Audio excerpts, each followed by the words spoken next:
Amigang Shidu Palisa Bima Amigang Shidu Sore Sagalongo Nedaya Tampanalo Dilusoma Yasabia Hajaro Mugere Totan Nirema Nedaya Tampana Totsurashi Eri Nedaya Tampana Togo David Shenin Popia Bido Tigninya Hopio Bima Shiba Yamalu Piayin Nedaya Tampanago Amigang Shidu Tilube Piaya Amigang Sura Imdama Yiba Yayaude Sura Alum Breda Tibida website Siwayi Loyele Amigang Sura Shia Pinyayit Tinjare Kamaleve Amigang Sura Shia Jamayi Kisa Maleve Amigang Sura Shia Vekisa Myuma Vepsi Amigang Sura Shia Pyojare Yasofyada Mia Boribin Shima Payapsedo Yaude Amigang Sura Bema Vechi, Vegesa Mavechi Yiba Yaude The Payan go sit there, come leve Amigang Sura Madama Yichi Sepuede we omyemot solution Mimi Neta Miyaha Povido Yichida Niyagang Amigang Miyama Payandugo Naya Nine Dale Amigang Mel to the Bion Amigang Shida Yaya Omyen Nine Shide look to the Solora Nedaya Pisayon Uba Nedaya Pisayolo Nasa Levi Sidema Miya Psidet Yarigo Yasavya Miya Nene Jesu Pure Suratem Hoja Taretema Upa Nedaya Pisayo Suraja Pipi Sone Amigang Topo Vido Jata Nudia Jiva do the photo Sureniama Nia de that Sure Amigang Loade Ago Atabu at a Poco Gauns Rane Mibua Nea Tangen Sure, Amigang, Mibu Jaya. Now so my Yadi Udu Sonanga Sa Amin Jiwa Goya, Amigani, Dama Yichida. And a Logama, Amigang Suraha, a Yibare Sura Mimidoye, Ledrick Yemian Tati Tarakamya Sha Chimesun, a Lorigunet 398. Siwalo Nere Bogoale, Abdu, maybe a Chiware Surashi. Abiana Migo Atabiro, Chiwado de Onoja. Diniama Yasopia, Holiday. Amigang Suraha. Pekesa Yinyona Les Yasopia yet. Yinyonjek, Tibo Lurabo. Vekesa Mamaso, Migang Shibu, Noade Surano, Tejare. Dodo Yasaviaga, Pa, Migang Surago.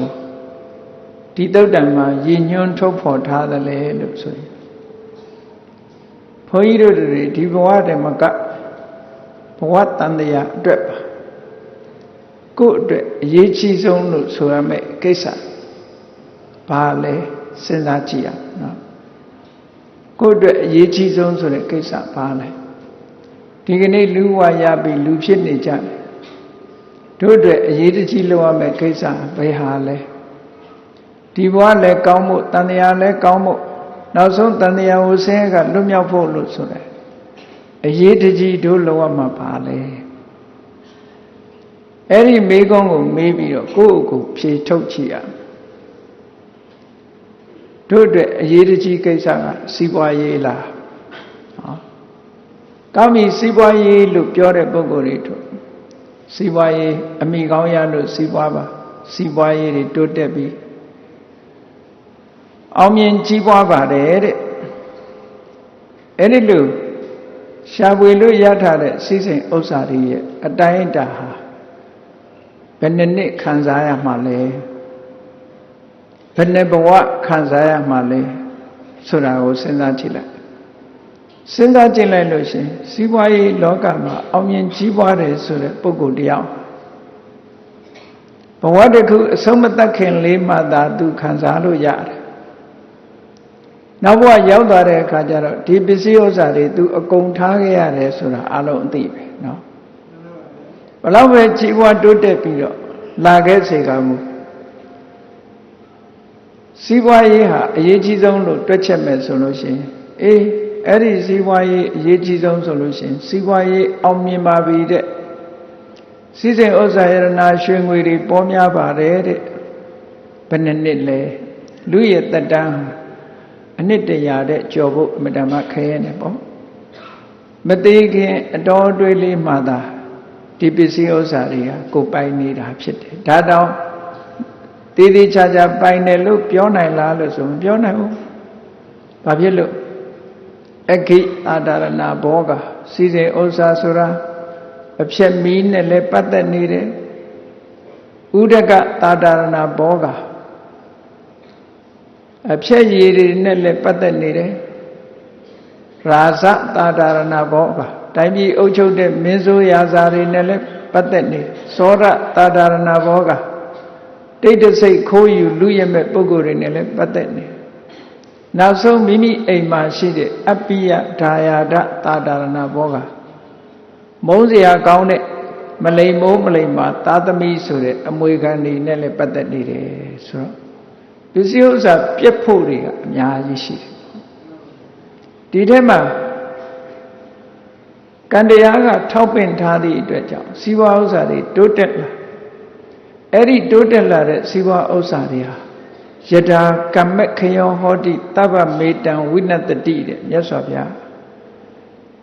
ကိုလှုပ်ထားတဲ့ကုသိုလ်ကံလေးကုန်ပြီဆိုရင်အားလုံးဟာပြုတ်ပြုံသွားတတ်တယ်ရှေးခေတ်ကဘုရားလက်ထက်တုန်းကတထေးတယောက်ဗန္ဒတိုင်းကြီးထဲမှာရွှေတွေဒီတိုင်းပုံထားတာရွှေငွေရတနာကြောက်တံပရမများတယ်ကံကုန်သွားပြီဆိုတော့ဘာဖြစ်လဲအဲ့ဒီအဖိုးတန်ရွှေတွေဟာမိသွေးခွဲတွေဖြစ်နေတယ်ဟောကံကုန်တာဘယ်သူမှလုပ်လို့မရအကျိုးပေးတဲ့ကံတရားဟာကုန်သွားပြီဆိုရွှေစစ်ကမိသွေးခွဲတွေဖြစ်ကုန်တယ်လို့ဒီလိုဆိုတာဒါကြောင့်ရသော်ဗျာယထာကမ္မခယောဟောတိကုသိုလ်ကံကုန်သွားပြီဆိုရင်သဗ္ဗမေတံဝိနတတိအာလုံးဟာပျက်စီးပြုံးနေသွားမှာပဲဖြစ်တယ်လို့ဒီလိုဟောတော့အာစီးပွားရေးဟာအရေးကြီးဆုံးလို့သတ်မှတ်ရင်မခိုင်မာတဲ့အရာတစ်ခုတို့အတွက်အရေးကြီးဆုံးလို့ဆုံးဖြတ်မိရရောက်တယ်ဒါလည်းမဟုတ်နိုင်သေးဘူးအင်တမတူတောင်းတဲ့အချိန်ပိုင်းလေးသာအကျိုးပြုနိုင်တဲ့အရာဖြစ်တယ်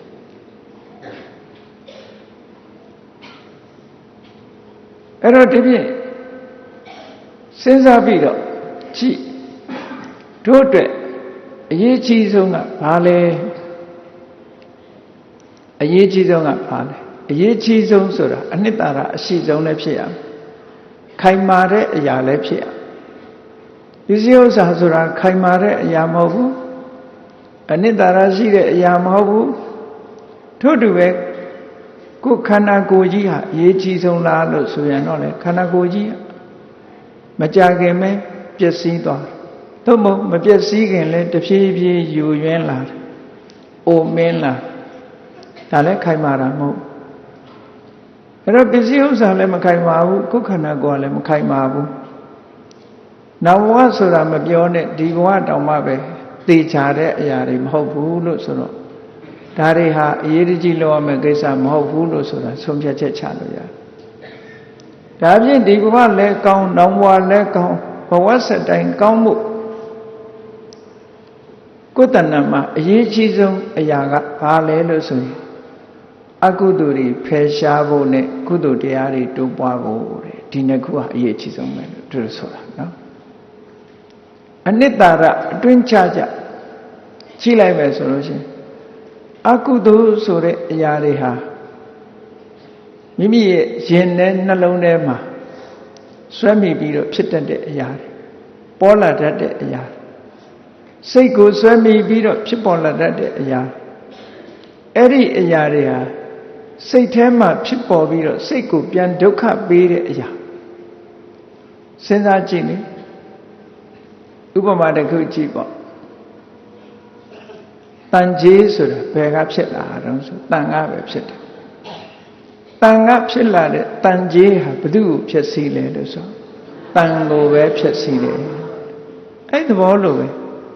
စိတ်ကိုဆွဲမိပြီးတော့ဖြစ်လာတဲ့အကုသိုလ်တရားတွေကဘယ်သူ့ကိုဖြစ်စီစိတ်ကိုဖြစ်စီတာစိတ်ကိုပူလောင်စေတတ်တယ်ပင်ပန်းစေတတ်တယ်ဆင်းရဲစေတတ်တယ်စိတ်ကိုပြန်ဒုက္ခပေးတယ်နောက်ဆုံးမှာပူလောင်တဲ့စိတ်နဲ့ဘဝတစ်ခုအဆုံးသတ်သွားလို့ရှိရင်စိတ်တွေတန်ကိလေထေဒုက္ခတိပါတိကင်္ခာတဲ့ပူလောင်ညှဉ်းနှွမ်းနေတဲ့စိတ်နဲ့ဘဝတစ်ခုအဆုံးသတ်ပြီဆိုလို့ရှိရင်မျောလင်းရမယ့်အခြေအနေကတော့အကောင်းမဟုတ်ဘူးတဲ့ဒုက္ခဖြစ်မဲ့အခြေအနေမျိုးသာမျောလင်းရတယ်လို့ဒီလိုပြောတာဒုက္ခတိဆိုတာဒုက္ခတဂတိဒုက္ခတိဒုက္ခဘုံဒုက္ခနဲ့ကြုံတွေ့ဖို့အနေထားလို့ဒီလိုဆိုတာနော်ဘုံကိုပြောမယ်ဆိုရင်တော့အပယ်လေးပုံပေါ့သို့တော့အကုသိုလ်ဟာလူပုံမှာရောမနှိမ့်ဆက်ဘူးလားနှိမ့်ဆက်တာနှိမ့်ဆက်တာဖြစ်တော့ကြောင့်ဒုက္ခတိဆိုအချင်းနေစိုးတွေဖြစ်ပေါ်စေတယ်ဟိုအပယ်ငရဲတွေတော့မပြောနဲ့တော့အပယ်လေးပုံဆိုတာဒုက္ခအမတန်မှများတယ်ပေါ့ဘယ်ပုံဘယ်ပုံကပဲရောက်ရောက်ဆင်းရဲဒုက္ခတွေကြုံကြရတာအကုသိုလ်ရဲ့လက်ချက်တွေကြီးပဲပေါ့ဒါကြောင့်မို့အကုသလတာဝိသဒုက္ခဝိပါကလက္ခဏာတဲ့အကုသိုလ်ဆိုတာပြစ်ရှိတယ်အပြစ်ရှိတယ်ဆိုတာအစိတ်လိုပဲအစိတ်ဟာဒုက္ခပေးမှာတဘာဝကိုက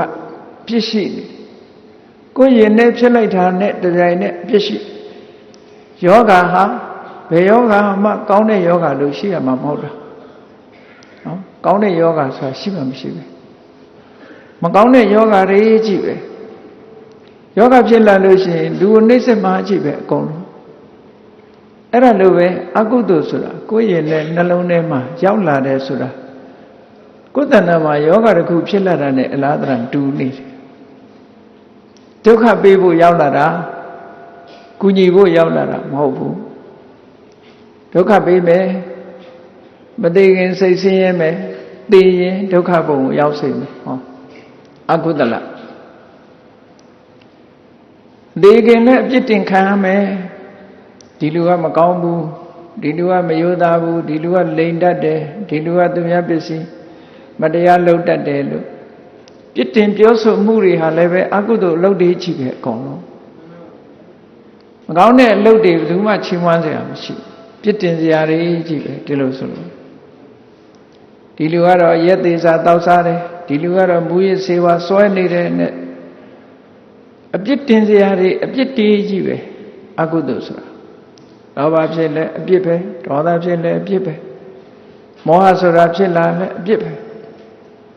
လောဘအပြစ်ဆိုတာကြီးလေလောဘကြီးတာကိုအကြောင်းပြုပြီးတော့ဒုစရိုက်တွေလုပ်တယ်ဒေါသဖြစ်တာကိုအကြောင်းပြုပြီးတော့ဒုစရိုက်တွေလုပ်တယ်မောဟလှုပ်တဲ့နာနဲ့မလှုပ်တဲ့နာခွဲခြားမသိဘူးတွေးဝေးနေတယ်တွေးဝေသည့်အတွက်ကြောင့်မလှုပ်တဲ့နာကိုလှုပ်တဲ့နယ်လို့ထင်တယ်လှုပ်တဲ့နာကြတော့မလှုပ်တဲ့မှုလို့ထင်တယ်ဒါမောဟအဲ့တော့မလှုပ်တဲ့နာကိုလှုပ်တဲ့နယ်ထင်ပြီးတော့လှုပ်တော့ဒုက္ခရောက်တယ်လှုပ်တဲ့နာကြတော့မလှုပ်တဲ့မှုထင်ပြီးတော့မလှုပ်ဖဲနေတော့လည်းဒုက္ခရောက်တယ်မောဟကရင်ရင်လေးနဲ့လူကိုဒုက္ခပေးတာလောဘတို့ဒေါသတို့ကထင်ထင်ရှားရှားကြီး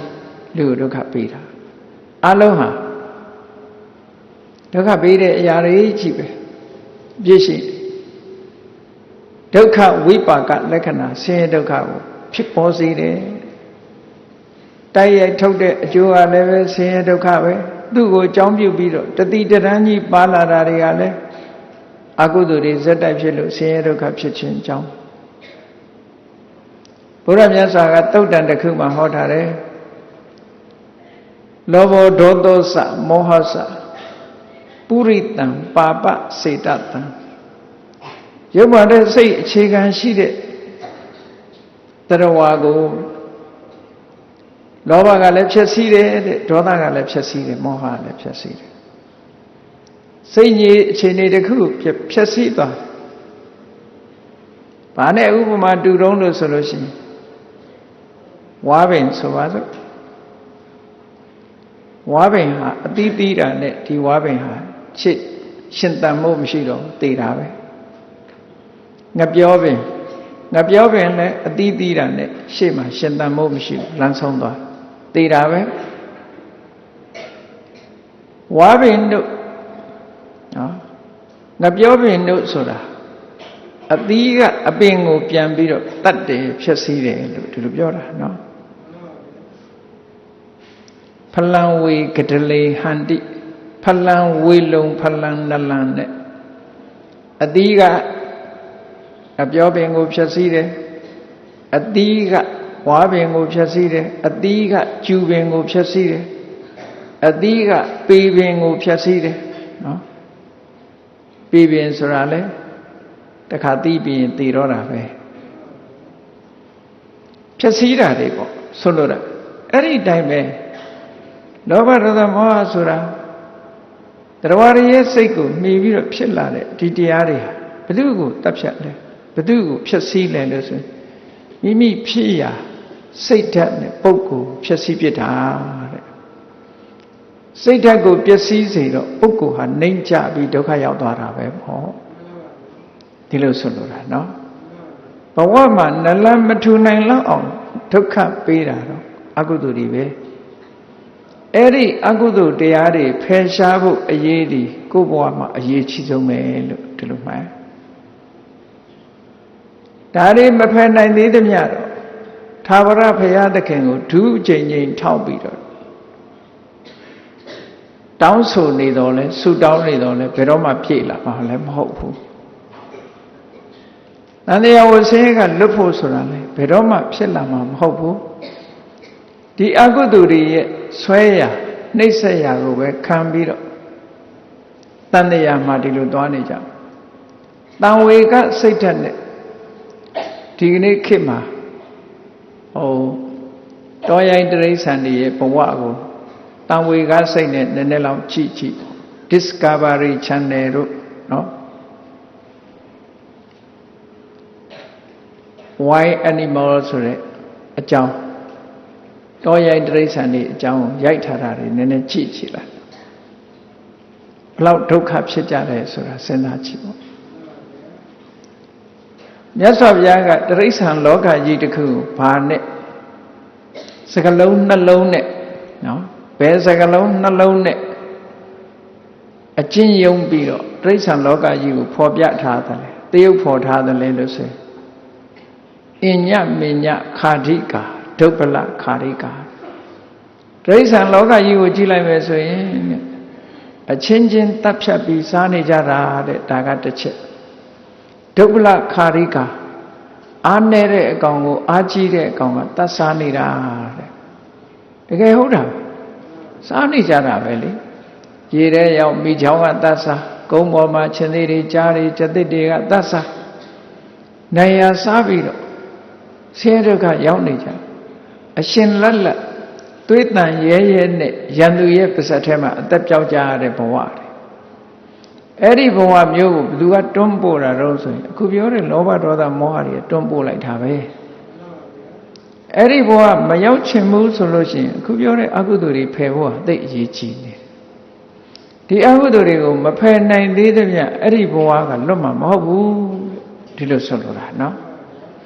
အဲ့ဒါကြောင့်မလို့တို့ဘဝမှာဘာအရေးကြီးဆုံးတော့တို့အရေးတကြီးလုပ်ရမယ့်ကိစ္စကဘာတုံးဆိုရင်ကိုယ်တဏ္ဍာမှာရှိနေတဲ့အကုသိုလ်တရားတွေဖယ်ဖို့ဟာအရေးမကြီးဘူးလားရေးကြည့်တယ်စီးပွားရေးကိစ္စတွေအရေးကြီးတယ် လူမှုရေးကိစ္စတဲ့အရေးကြီးတယ်နော်ဟိုကိစ္စတွေကအလုံးမဖြစ်လို့လုံနေကြတမန်အားဖြင့်ဒီသာဝရကိစ္စကြီးမဟုတ်ဘူးလုတ်ကိုလို့ရမယ့်ကိစ္စမလုတ်ရင်ဒုက္ခရောက်မယ့်ကိစ္စတော့အကုသိုလ်တွေဖယ်ရှားခြင်းပဲအကုသိုလ်တွေကိုဖယ်ရှားနိုင်မှအခုပြောတဲ့ဆင်းရဲဒုက္ခတွေကလွတ်မှာအနုဘုဆိုလို့ရှိရင်တဏှာကြီးထဲမှာလဲလိုက်အောင်32ပုံနဲ့ကအမှန်တမ်းမြင့်မြတ်တဲ့ပုံတွေကိုထားတရားဝါရီရဲ့အမြဲတမ်းချက်စားတဲ့ပုံတွေကအပယ်4ပုံပဲပမတ္တတသနာမစတ္တရောအပါယတကခေဟတရိတာပမတ္တဆိုတာကုသိုလ်ရေးကိစ္စမှာမေ့လျော့ထားပြီးတော့အပျော်အပါးတွေနဲ့သာအချိန်ကုန်တဲ့ပုဂ္ဂိုလ်စီးပွားရေးနဲ့သာအချိန်ကုန်ပဲလူမှုရေးနဲ့သာအချိန်ကုန်ပဲ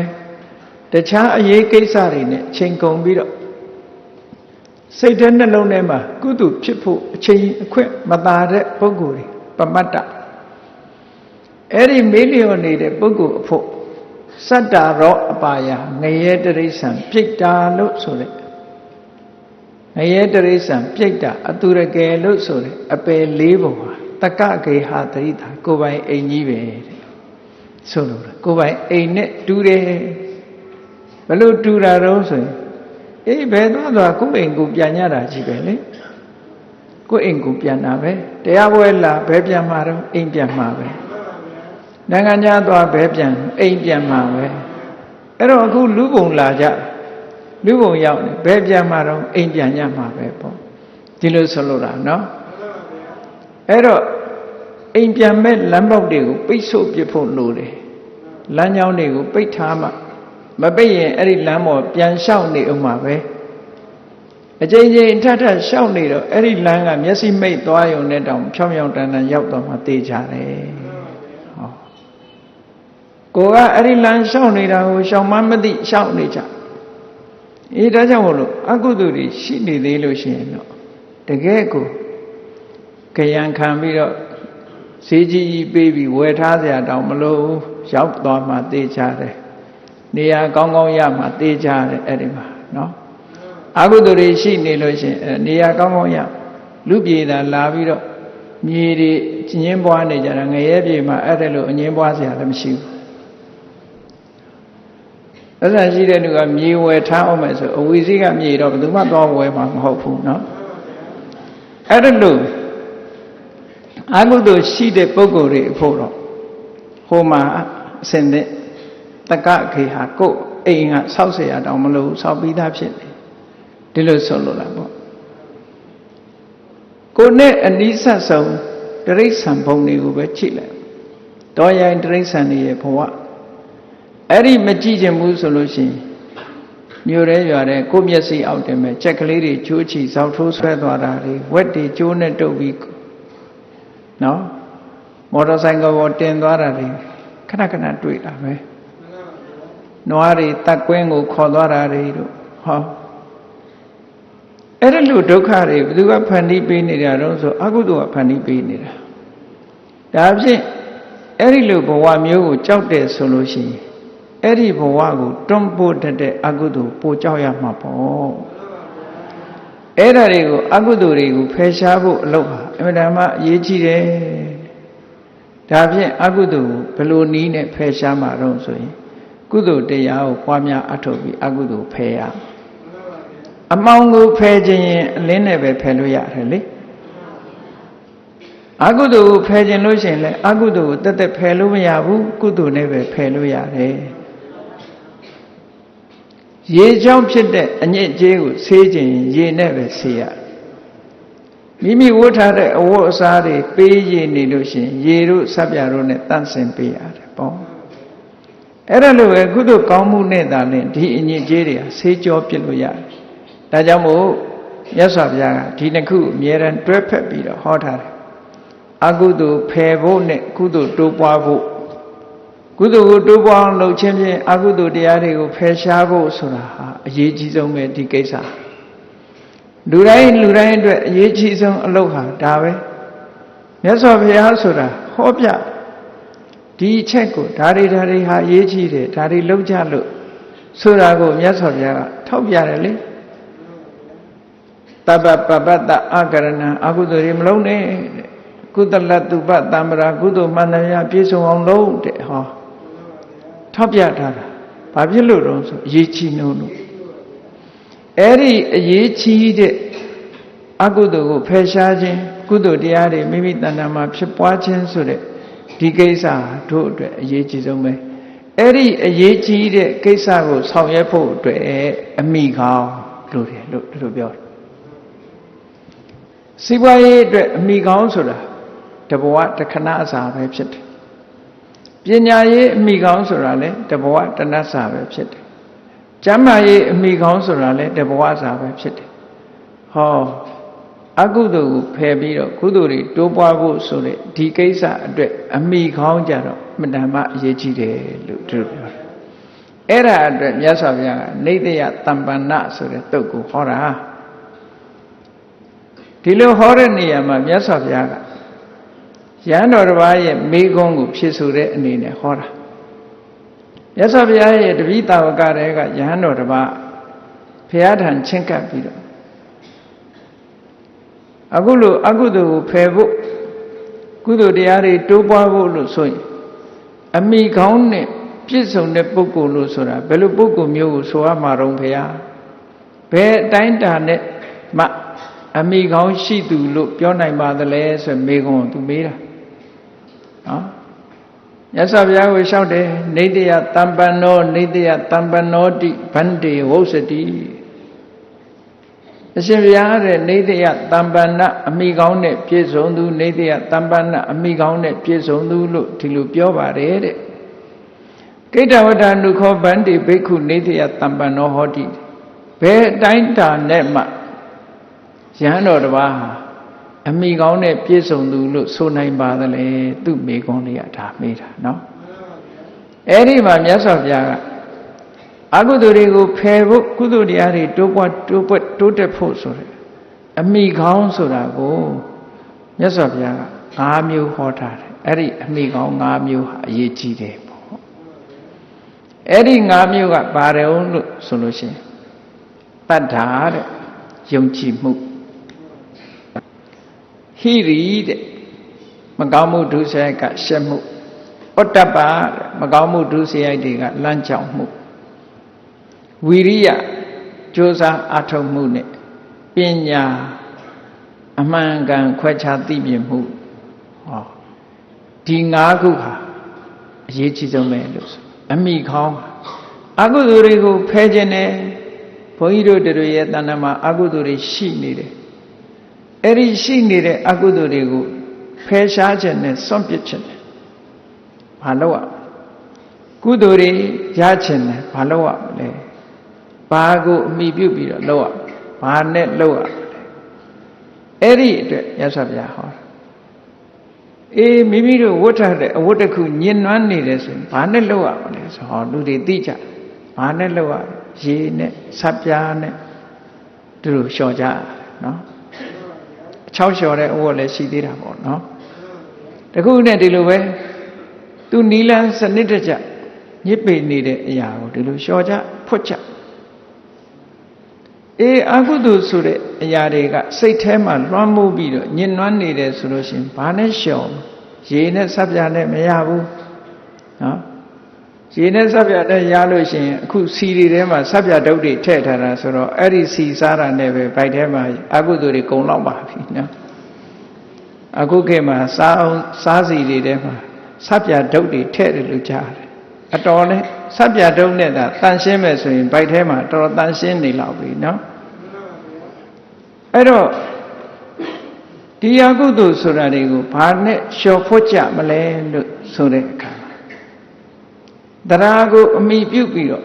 အကုသိုလ်ကိုလျှော်ဖွတ်လို့ရတယ်ဖယ်ရှားပြစ်လို့ရတယ်ဟိရိကိုအမိပြုပြီးတော့ဖယ်ရှားလို့ရတယ်ဩတ္တပကိုအမိပြုပြီးတော့ဖယ်ရှားလို့ရတယ်ဝီရိယကိုအမိပြုပြီးတော့ဖယ်ရှားလို့ရတယ်ပညာကိုအမိပြုပြီးတော့ဖယ်ရှားလို့ရတယ်တဲ့ဒါတွေကအမိကောင်းနေပဲကဲဒါဖြင့်ကောင်းပြီတတ္တာ ဗမာပြည်မှာတော့လူတဲ့တန်းတဲ့လူတွေ့ရင်ဒီလူကတရားတရားကောင်းတယ်လို့ပြောကြတယ်နော်လူရတန်းတဲ့ကိုကြည့်ပြီးတရားတရားကောင်းတယ်လို့ပြောတာဘာဖြစ်လို့လဲဆိုလူချင်းတဲ့စိတ်ကယုံကြည်မှုဆိုတဲ့စွမ်းအားရဲ့တွန်းပေးမှုဖြစ်တာဟုတ်တယ်တရားဆိုတာကိုတရားရှိသူရဲ့တွင်ပြင်လက္ခဏာမြတ်စွာဘုရားဟောကြားတဲ့အချက်နဲ့ပြောမယ်ဆိုလို့ရှိရင်တတနာကာမောသီလဝတ္တံနံပါတ်1ကသီလရှိတဲ့ပုဂ္ဂိုလ်ကိုဖူးတွေ့ခြင်းနဲ့တရားတရားရှိတဲ့ပုဂ္ဂိုလ်ဟာသီလရှိတဲ့ပုဂ္ဂိုလ်နဲ့တွေ့ဆုံခြင်းနဲ့တတ္ထမံသောတုမိစ္ဆတိတရားနာခြင်းနဲ့ဝိနယေမစ္စေရမလံကိုယ်သာသုံးမယ်ဆိုတဲ့မစ္စရိယတရားကိုဖယ်ရှားပစ်တယ်အဲ့ဒီအင်္ဂါလက္ခဏာ၃မျိုးနဲ့ပြည့်စုံတဲ့ပုဂ္ဂိုလ်ကိုတရားရှိသူလို့ဒီလိုပြောလို့ရတယ်တဲ့စာပေကျမ်းကမှာတတ္ထာဆိုတာရဲ့အဓိပ္ပာယ်ကိုဖွင့်ဆိုတဲ့အခါမှာတတ္ထာဆိုတာဘာလဲလို့ဆိုရင်တတ္တဟတိတထာဂတတဘောဓိတထာဂတမြတ်စွာဘုရားရဲ့ဘောဓိအတိဉာဏ်ကိုသဗ္ဗညုတဉာဏ်အရတ္တဘဉာဏ်ကိုတတ္တဟတိယုံကြည်တယ်မြတ်စွာဘုရားရဲ့ဉာဏ်တော်ကြီးကိုယုံကြည်တယ်အဲ့ဒီယုံကြည်မှုကိုတတ္တာလို့ခေါ်တယ်ဘုရားကိုယုံကြည်တယ်ဆိုတာဉာဏ်ကိုယုံကြည်တာကိုပြောတာနော်အတိဉာဏ်ကိုယုံကြည်တယ်အတိဉာဏ်ယုံကြည်တယ်ဆိုတာဓမ္မအဓိပ္ပာယ်ရှိတယ်တချို့ဘုရားတွေကြတော့တချို့ဘာသာဝင်တွေကြတော့ဘုရားသခင်ရဲ့ဉာဏ်ကိုယုံကြည်တာမဟုတ်ဘူးဘာကိုယုံကြည်တာအနန္တတကောယုံကြည်တာတကောကိုယုံကြည်တယ်ဆိုတဲ့ပုဂ္ဂိုလ်တွေကဘုရားရဲ့တကောအောက်မှာဝင်ပြီးတော့ခိုခြင်းတဲ့ပုဂ္ဂိုလ်တွေပေါ့နော်အချောင်သမားလို့ပြောလို့ရတာပေါ့မြတ်စွာဘုရားရဲ့အစွမ်းတကောအောက်မှာဝင်ရောက်ပြီးတော့ကြီးပွားခြင်းတဲ့ပုဂ္ဂိုလ်ဘဝပြေမှာလည်းရှိတာပဲလေတကောယုံကြည်တဲ့ပုဂ္ဂိုလ်အစွမ်းတကောယုံကြည်သည့်အတွက်ကြောင့်ဘိုးတော်တို့ဘွားတော်တို့ချင်းကပ်ပြီးတော့ပေးတာကဏ္ဍလေးနောက်မှလိုက်ဒီလိုဟာလည်းရှိတာနော်ဓာတ်လုံးယုံကြည်တယ်လက်ဖွဲ့ယုံကြည်တယ်အစွမ်းတကောယုံကြည်တာဟုတ်သူအဲ့တော့အခုဒီတတ္ထာဆိုတာအဲ့ဒါမျိုးတွေကိုယုံကြည်တာကိုဆိုလိုတာမဟုတ်ဘူးတဲ့မြတ်စွာဘုရားရဲ့အသိဉာဏ်ကိုယုံကြည်တာဘုရားရဲ့အနန္တတကောကိုယုံကြည်တာမဟုတ်ဘူးတကောယုံကြည်တယ်ဆိုတဲ့လူကတကောနဲ့မတာကိုအမြဲတမ်းမျှော်လင့်နေတယ်သူကဘာလုပ်ချင်တာမဟုတ်ဘူးနော်တကောနဲ့မြတ်စွာဘုရားတို့မလိုက်မယ်ဆိုတာပဲမျှော်လင့်အသိဉာဏ်ယုံကြည်တဲ့ပုဂ္ဂိုလ်ကြတော့အဲ့ဒီလိုမမျှော်လင့်ဘူးမြတ်စွာဘုရားရဲ့အဆုံးအမဘုရားဟောတာဘယ်တော့မှမလွယ်ဘူးဘုရားကဒီလမ်းလျှောက်ဆိုရင်တို့လျှောက်မယ်ဟောယုံတယ်လေဘုရားဟောတဲ့အတိုင်းလုပ်တယ်ဥပမာပြောရမယ်ဆိုလို့ရှိရင်ယောဂဝိရဏဖြစ်လို့ဆရာဝန်ဆေးဆရာကိုယုံနေဆိုရင်သူပေးတဲ့အဆေးဘာမှလည်းမသိပဲနဲ့တောက်တာပဲမဟုတ်လားယုံလို့တောက်တာလေယုံလို့တောက်လို့ယောဂပျောက်တယ်ဟောအဲ့ဒါလိုပဲမြတ်စွာဘုရားကိုယုံတယ်ဆိုတာမြတ်စွာဘုရားရဲ့အသိဉာဏ်ကိုယုံတယ်ယုံသည့်အတွက်ကြောင့်ဒီအသိဉာဏ်နဲ့ပြောဆိုဆုံးမဟောကြားထားတဲ့တရားတွေဟာလွဲချော်မှုမရှိနိုင်ဘူးဘုရားဟောတဲ့အတိုင်းအကုသိုလ်ဆိုတာဖယ်ရမယ်ကုသိုလ်ဆိုတာတိုးပေါင်းလုပ်ရမယ်အကုသိုလ်ကအပင်ငရဲကိုချတတ်တယ်ကုသိုလ်ကကောင်းရသူတွေရောက်စေတတ်တယ်ယုံတယ်ဟုတ်တယ်အကုသိုလ်ရှောင်မယ်ကုသိုလ်တွေပွားအောင်လုပ်မယ်ဆိုဟောဆေးတောက်တာနဲ့အလားတန်တူတူပဲမယုံတဲ့ပုဂ္ဂိုလ်ကတော့အေးမကောင်းတာလုပ်တယ်ကောင်းတာတွေဖြစ်နေကြတာကောင်းတာတွေလုပ်တဲ့လူကလည်းမကောင်းတာဖြစ်တာပဲလို့ဆိုပြီးတော့လှုပ်ချင်တာတွေလှုပ်ကြတာဒီလိုလဲရှိတာပဲเนาะအဲ့တော့ယုံပြီဆိုတဲ့ပုဂ္ဂိုလ်ကဗုဒ္ဓံတရဏံကိစ္ဆာမိမြတ်စွာဘုရားကိုကိုးဝေရစိတ်ကပ်ရလို့အတိမတ်ပြုတ်ပြီးတော့ဘုရားဆုံးမတိုင်းနေမယ်ဆိုတဲ့ပုဂ္ဂိုလ်မျိုးဒါယုံတယ်လို့ပြောတာအဲ့ဒီယုံကြည်မှုကိုအကြောင်းပြုပြီးတော့လိုက်နာဆောင်ရွက်သည့်အတွက်ကြောင့်အကုသိုလ်ဖယ်နိုင်သွားတယ်ကုသိုလ်တွေတိုးပွားအောင်လုပ်နိုင်တယ်ကြည်လေတတ္ထာဆိုတဲ့ယုံကြည်မှုရှိတဲ့ပုဂ္ဂိုလ်တယောက်ဟာတရားပွဲလာပြီးတော့တရားနာဖြစ်တယ်ဟောသူတော်ကောင်းတွေနဲ့တွေ့တဲ့အခါဖူးမြော်တယ် မိမိတို့တတ်ဆွမ်းသမျှဒါနကောင်းမှုတွေလုပ်တယ်သီလတွေစောင့်တည်တယ်ကမ္မထဘာဝနာတွေပွားကောင်းတဲ့အလုပ်တွေကိုလုပ်တယ်တတ္တာဆိုတဲ့မိမိတို့ရဲ့ယုံကြည်မှုတွန်းအားတစ်ခုကြောင့်ဖြစ်ပေါ်လာတာလို့ဒီလိုပြောတာတရားရှိလို့သီလဆိုတာပြည့်စုံလာတရားရှိလို့ကောင်းတဲ့အလုပ်တွေလုပ်ဖြစ်လာအဲ့ဒီလုပ်ဖြစ်လာခြင်းဟာကိုယ်လုပ်ဖြစ်လာသည့်အတွက်ကြောင့်ကိုယ်တဏ္ဍာမှာကုသိုလ်ဖြစ်လာကုသိုလ်ဖြစ်လာသည့်အတွက်ကြောင့်အကုသိုလ်တည်ငါအားဖြင့်ဖယ်ရှားပြီးသားဖြစ်သွားတယ်ဖြစ်လာတဲ့ကုသိုလ်တရားကအကုသိုလ်ဖယ်လိုက်တာပဲလေအလောဘဆိုတဲ့လောဘရဲ့ဆန့်ကျင်မဲ့ကုသိုလ်တရားပေါ်လိုက်တာဟာလောဘကိုနှိမ်ကွက်လိုက်တာပဲအဒေါသဆိုတဲ့မေတ္တာစိတ်ကိုယ်ထဲဝင်လာလို့ရှိရင်ဒေါသဆိုတဲ့မုန်းတီးတဲ့စိတ်ကိုနှိပ်ကွက်လိုက်တာပဲအမောဟဆိုတဲ့အသိပညာကိုယ်စိတ်ထဲမှာပေါ်လိုက်တာနဲ့တပြိုင်နက်မောဟဆိုတဲ့တွေ့ဝေတဲ့သဘောတရားကိုနှိပ်ကွက်ပြစ်လိုက်တာပဲဖယ်လိုက်တဲ့သဘောလေးတွေကိုသတိထားရမယ်နော်ဒါနကောင်းမှုလုပ်တဲ့ပုဂ္ဂိုလ်ရဲ့တဏ္ဍာမှာအလောဘဆိုတာဖြစ်တယ်အဲ့ဒီအလောဘဟာဒီသူ့ဘာသူဖြစ်လာတာမဟုတ်သူ့ကိုဖြစ်လာယုံဖြစ်တာမဟုတ်ဘူးလောဘကိုဖယ်ရှားပြီးသားဖြစ်သွားတယ်ဟောအလောဘဆိုတဲ့ကုသိုလ်ဖြစ်လာတာနဲ့တပြိုင်နက်လောဘဆိုတဲ့အကုသိုလ်ဖယ်ရှားပြီးသားဖြစ်သွားတယ်လောဘကြောင့်ဖြစ်ပေါ်လာမဲ့အကျိုးတရားတွေကိုယ်တဏ္ဍာမှာမဖြစ်နိုင်တော့ဘူးပေါ့ဒီလိုဆိုလိုတာနော်အဲ့တော့တတ္ထာကိုအမိပြုပြီးတော့အလောဘဖြစ်တယ်အဒေါသဖြစ်တယ်အမောဟတွေဖြစ်လာတယ်ဟောလောဘဒေါသမောဟဆိုတဲ့အကုသိုလ်တရားတွေကိုဖယ်ရှားပြီးသားလည်းဖြစ်သွားတယ်တစ်ချက်ခုတ်နှစ်ချက်ပြတ်ဖြစ်တာတတ္ထာကိုအမိပြုပြီးတော့ကုသိုလ်တွေဖြစ်ပွားပြီးအကုသိုလ်တွေကိုဖယ်ရှားနိုင်တဲ့အနေအထားမျိုးရောက်တယ်လို့သူတို့ပြောတယ်ဟောနောက်တစ်ခုဟိရိဆိုတာမြန်မာလိုတော့ရှက်တယ်ဆက်ဆုပ်တယ်ဆိုတဲ့အဓိပ္ပာယ်နဲ့ပြန်ဗမာစကားမှာတော့ရှက်တယ်ဆိုတာတွေကအမျိုးမျိုးရှိနေတယ်ယွန်းတယ်ဆိုတာလဲဆက်ဆုပ်တယ်ဆိုတာလဲအမျိုးမျိုးရှိဒါကြောင့်မို့ဒီနေရာမှာဟိရိဆိုတာရှက်တယ်ဆိုတာဘာကိုရှက်တာလဲဆက်ဆုပ်ယွန်းရှားတယ်ဆိုတာဘာကိုဆက်ဆုပ်တာလဲဒါကိုသိသိချာချာသိဖို့ဟိရိကရှက်တယ်ဆိုတာမဟုတ်တာလောက်ရမှရှက်တာမဟုတ်တာလောက်ရမှရှက်တာ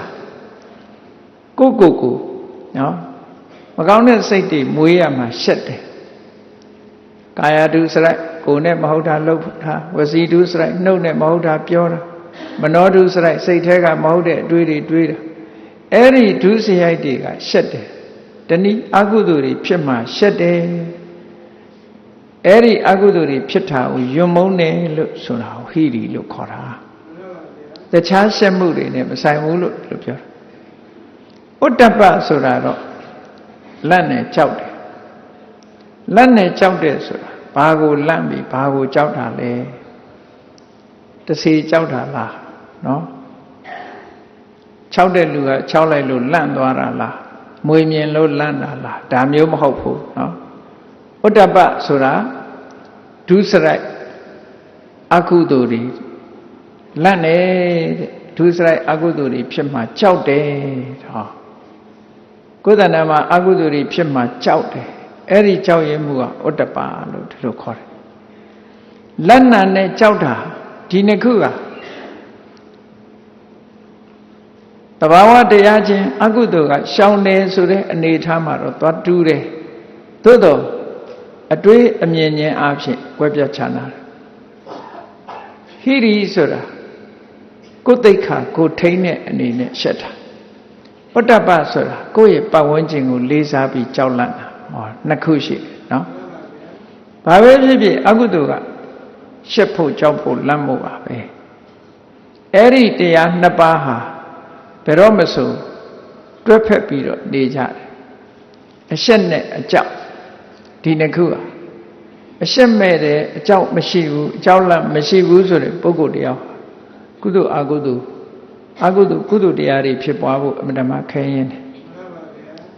အရှက်မရှိဘူးလို့ပြောခံရပြီဆိုတဲ့ကမကောင်းတဲ့အားဖြစ်သွားတယ်ပေါ့အေးဒါကြောင့်မို့လို့ဟိရိနဲ့ဥတ္တပဆိုတဲ့ဒီသဘာဝတရားနှစ်ခု လောကပါဠလောကကိုထိမ့်သိမ်းဆောက်ရှောက်တဲ့တရားနှစ်ခုတုတ်ကဓမ္မဖြူစင်တဲ့တရားနှစ်ခုလို့မြတ်စွာဘုရားဒီလိုဟောတယ်950ဇတ်ထဲကျတော့ဒီဝဓမ္မနတ်တွေမြတ်နိုးတဲ့တရားတဲ့လို့ဆိုလိုတာဟိရိနဲ့ဥတ္တပလောကကြီးတစ်ခုလုံးဟာအရှက်အကြောင်းမရှိတော့ဘူးဆိုတာနဲ့လူဟာဘာနဲ့သွားတူတုံးဆိုတိရစ္ဆာန်တွေနဲ့သွားတူတယ်ဒီလိုပြောတယ်အဲဒါကြောင့်မလို့ရှက်မှုကြောက်မှုဆိုတဲ့ဟိရိနဲ့ဥတ္တပကိုအမိပြုပြီးတော့လည်းပဲအကုသိုလ်တွေကိုဖယ်ရှားနိုင်တယ်။ဩရှက်လို့အကုသိုလ်တွေမလုပ်ဘူး။ယွံလို့အကုသိုလ်ကိုမလုပ်ဘူး။ကုသိုလ်တရားတွေကိုကြိုးစားလုပ်တယ်။အကုသိုလ်တွေကိုကြောက်လို့အကုသိုလ်တွေမလုပ်ဘူး။ကြောက်လို့ဒုစရိုက်တွေကိုမလုပ်ဘူး။ဟောအကုသိုလ်တရားတွေကိုဖယ်ရှားတယ်။ကုသိုလ်တရားတွေကိုဖြစ်ပွားစေတယ်။ဒီဟိရိဥတ္တပဟာလည်းအကုသိုလ်တွေဖယ်ရှားဖို့ကုသိုလ်တရားတွေဖြစ်ပွားဖို့အတွက်အမိခေါင်းတစ်ခုပဲလို့ဒါတော့ပြောတာနော်အမိခေါင်းတစ်ခုပဲဟိရိဥတ္တပကိုအမိပြုပြီးတော့အကုသိုလ်ဖယ်ပါလို့ဒါလိုပြောတာကိုယ်တဏ္ဍာမှာရှိနေတဲ့အကုသိုလ်တွေဟိရိဥတ္တပကိုမိပြီးတော့သူ့ကိုအင်အားကိုအားထားလုပ်ပြီးတော့ဖယ်ရှားပြစ်လိုက်ပါလို့ပြောနောက်တစ်ခုကဘာတော့ဝီရိယဆိုတာအကုသိုလ်တရားတွေမဖြစ်သေးတဲ့အကုသိုလ်တရားတွေကိုယ်တဏ္ဍာမှာမဖြစ်အောင်ဖြစ်ပြီးသားအကုသိုလ်တရားတွေဖယ်ရှားဖို့ရန်ကြိုးစားအထောက်မှုမဖြစ်သေးတဲ့ကုသိုလ်တရားတွေဖြစ်ဖို့ဖြစ်ပြီးသားကုသိုလ်တရားတွေတိုးပွားလာအောင်ကြိုးစားအထောက်မှုလို့ဆိုတယ်ဒီအထောက်မှုဟာအမှန်တမ်းအရေးပါတယ်ပေါ့ကိုယ်တဏ္ဍာမှာအကုသိုလ်ရှိရတဲ့နဲ့အပြင်းဖက်ပြီးတော့ဒီအကုသိုလ်တွေကိုမွေးထားမယ်ဆိုပါစို့စိတ်ထဲမှာတွေးတယ်ဘာတွေတွေးလဲကာမဝိတ္တစိတ်ရဲ့အတွေးတွေကိုကြည့်အဲ့ရတဲ့မှာမေးအိတ်နေပြီဘာတွေတွေးနေတုံးဆိုကာမဂုဏ်အာယုန်တွေခံစားဖို့တွေးနေတယ်အဲ့ဒီအတွေးတွေဟာအကုသိုလ်အတွေးမှန်းသိရတဲ့ဆက်တွေးနေတယ်မှိတ်နေတယ်ဆိုရင်ဒါငပြင်းလို့ခေါ်တယ်ပြင်းတဲ့ပုဂ္ဂိုလ်လို့ခေါ်တယ်ဖယ်ရှားပြရမယ်ဒီအတွေးတွေဝင်လာရင်တွန်းလှန်ဖယ်ရှားပြရသူများကိုဒေါသနဲ့တွေးတဲ့အတွေးတွေတွေးလာလို့ရှိရင်လေလက်ခံမထားရဘူးဖယ်ရှားပြရမယ်သူများကိုညှင်းဆဲဖို့အတွေးတွေတွေးမိလာလို့ရှိရင်လည်းလက်ခံမတွေးရဘူးဖယ်ရှားပြရအဲ့ဒီမကောင်းတဲ့အတွေးတွေကိုလက်ခံပြီးတော့တွေးနေတဲ့ပုဂ္ဂိုလ်ဒီလုံလဝိရိယမရှိဘူးလို့ဒီနေရာသတ်မှတ်တယ်ပေါ့အဲ့တော့အကုသိုလ်တွေဖြစ်နေပါရဲ့တန်းနဲ့လက်ခံကြည့်လေဒေါသဖြစ်နေတာအမလီငါစိတ်လားမစမ်းနဲ့နော်မီးပွင့်သွားမယ်ဆိုတဲ့လူကဒါသူဒေါသကိုသူအမွန့်တင်ပြီးတော့ပြောနေတာလေလက်ခံထားပြီးတော့ချီးမွမ်းစကားပြောနေတာငါစိတ်ကမရဘူးလို့နော်ငါစိတ်ကမရဘူးဆိုတာမျိုးနဲ့တစ်ဖက်သားကိုလည်းချိန်ချောက်တယ်သူရှိတဲ့ဒေါသကိုလည်းသူကအမွန့်တင်လိုက်တယ်အဲ့ဒါဟာနော်လုံလဝိရိယကင်းမဲ့သူလို့သူပြောမကောင်းတာကိုဖယ်ရှားဖို့မကြိုးစားဘူးမကြိုးစားဘူးနဲ့မကဘူးမျက်နှာသာပေးလိုက်သေးတာသူကမျက်နှာသာပေးထားတာအကုသိုလ်မျက်နှာသာပေးပြီးတော့ဆက်ဆံထားတာဒါကြောင့်အကုသိုလ်ကမိတ်ဆွေဖြစ်နေတယ်သူ့မှာအဲ့တော့အကုသိုလ်ဖယ်ရှားပြစ်ဖို့ရလုံလဝိရိယနဲ့ကြိုးစားအထောက်အောင်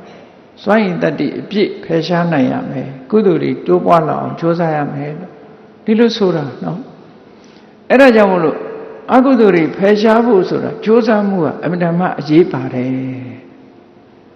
မကြိုးစားလို့ရှိရင်အကုသိုလ်တွေကသူ့ဘာသူဖယ်သွားမှာမဟုတ်ဘူးတဲ့တွန်းထုတ်ဖယ်ရှားပြစ်ဖို့အရေးကြီးတယ်ကုသိုလ်တရားတွေကလည်းအလို့လျောက်ကိုယ်စိတ်ထဲမှာဖြစ်လာမှာမဟုတ်ဘူးဖိတ်ခေါ်ပြီးတော့မွေးမြူရမှာဖြစ်တယ်ကုသိုလ်တရားတွေမဖြစ်ဖြစ်အောင်ကြိုးစားဖို့လိုအပ်တယ်ဒီလိုဆိုတာနော်ဆိုပါစို့ကိုယ်မှာသီလမရှိသေးဘူးဆိုသီလဆောက်တည်ဖို့လိုအပ်တယ်ဥပုပ်မစဥပုပ်သီလမရဘူးဆိုရအောင်ကြိုးစားတမာရိမဖြစ်သေးဘူးဆိုဖြစ်အောင်ကြိုးစားဝိပဿနာဉာဏ်မဖြစ်ဘူးဆိုဖြစ်အောင်ကြိုးစားဒါကိုဝီရိယလို့ပြောတာနော်အဲ့တော့မရသေးတဲ့အရာတွေကိုရအောင်လုပ်ယူခြင်းဟာလုံလဝီရိယသူ့ကိုအမိပြုပြီးတော့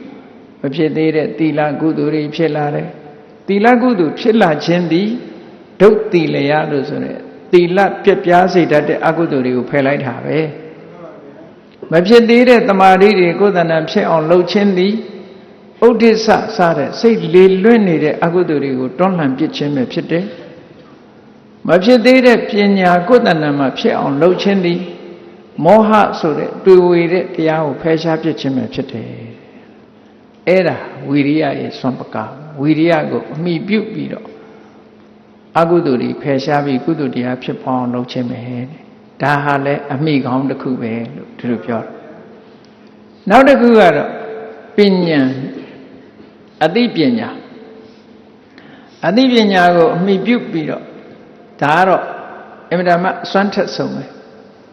ဉာဏ်နဲ့ဖယ်ရှားမှုတွေဟာပညာလောက်စွမ်းထက်ကြပညာကတော့စွမ်းထက်ဆုံးပဲသူဖယ်မှပို့ပြီးတော့ပျောက်ခဲနေအဲ့ဒါကြောင့်မို့ပညာလို့ဆိုတဲ့နေရာကြတော့နောက်ဆုံးမှာမြတ်စွာဘုရားရဲ့တရားတော်တွေမှာဆိုလို့ရှိရင်ပညာဆိုတာဘယ်လိုပညာလဲဆိုတာကိုအဆင့်အမြင့်ဆုံးမှာဖွင့်ထားတယ်ဥဒယထဂာမိနိယ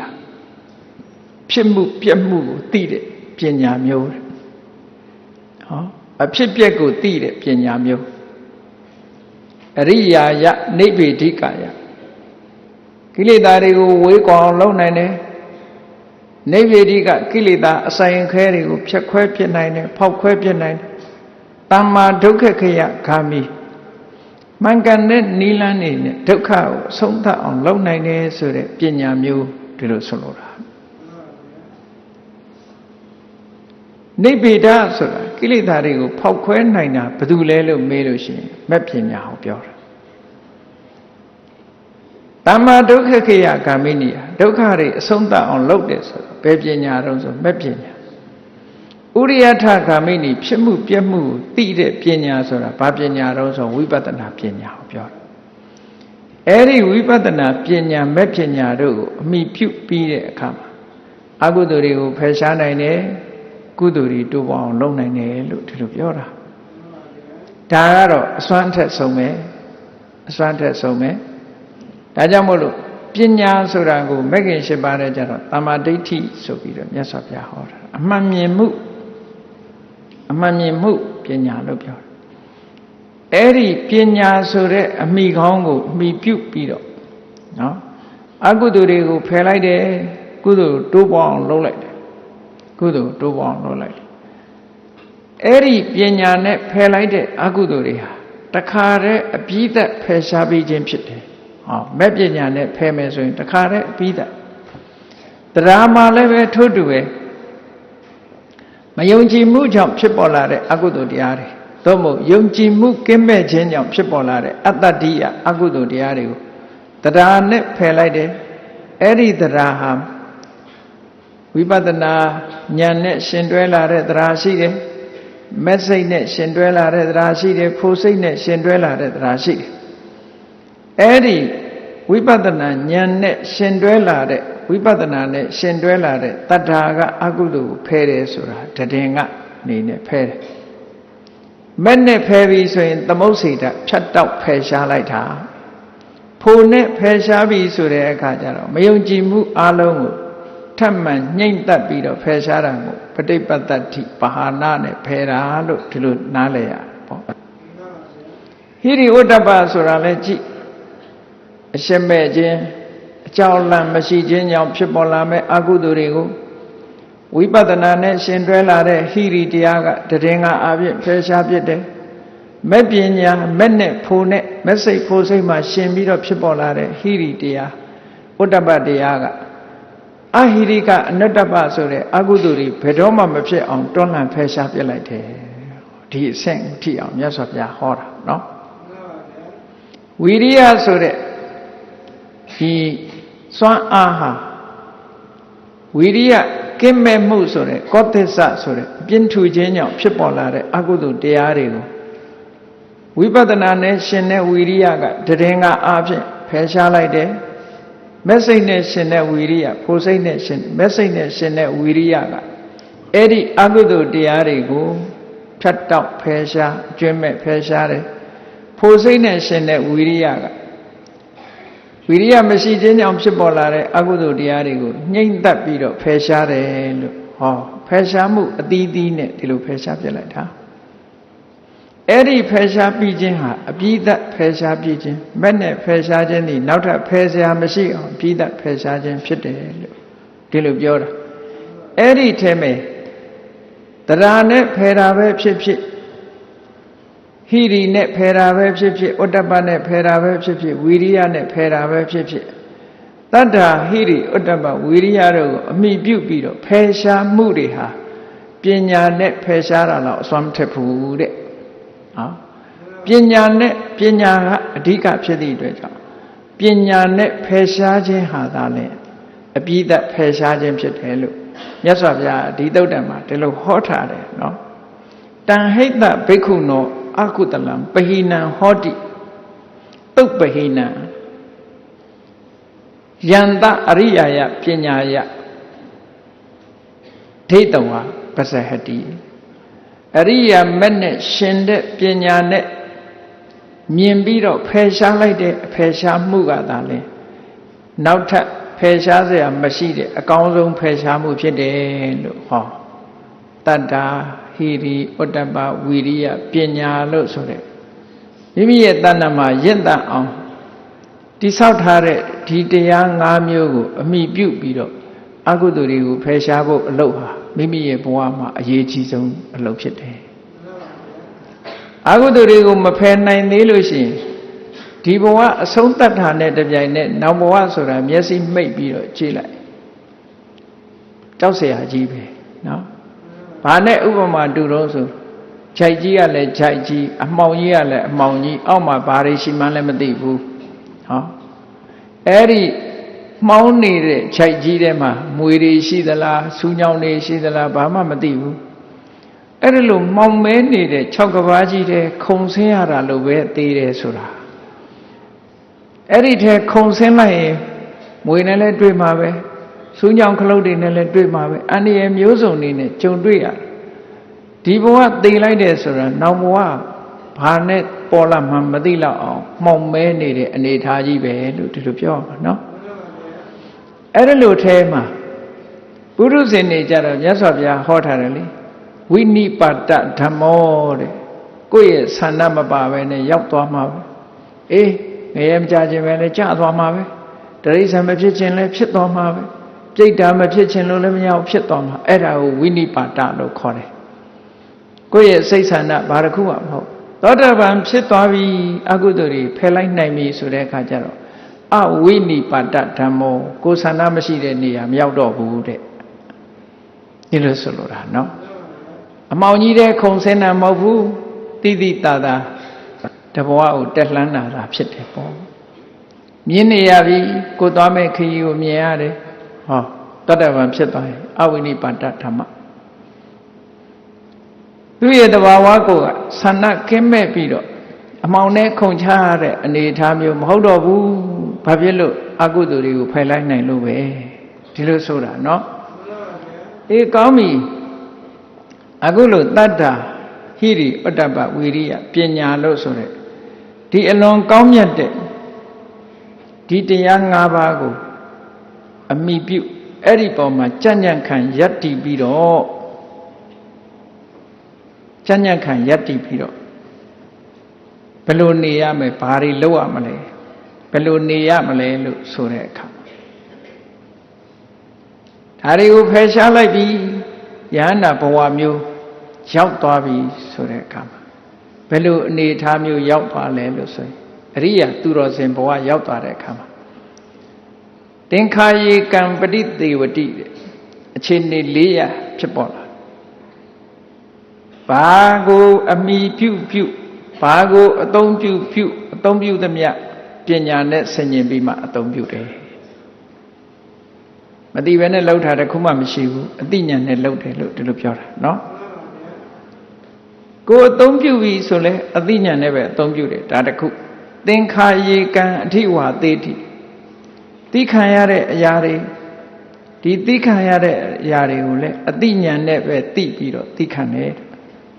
သင်္ခါယေကံပฏิဝိစေတိရှောင်ကျင်ရမယ့်ကိစ္စတွေကိုလည်းပဲအသိဉာဏ်ရှိရှိနဲ့ရှောင်သွားတတ်ပြီသင်္ခါယေကံဝိနောဒိတိဖယ်ရှားပြရမယ်တွန်းလှန်ဖယ်ရှားပြရမယ်အရာတွေကိုလည်းပဲအသိပညာနဲ့ပဲတွန်းလှန်ဖယ်ရှားပြီးတော့နေထိုင်တယ်လို့ဆိုတကယ့်ကိုအစစ်မြင့်တဲ့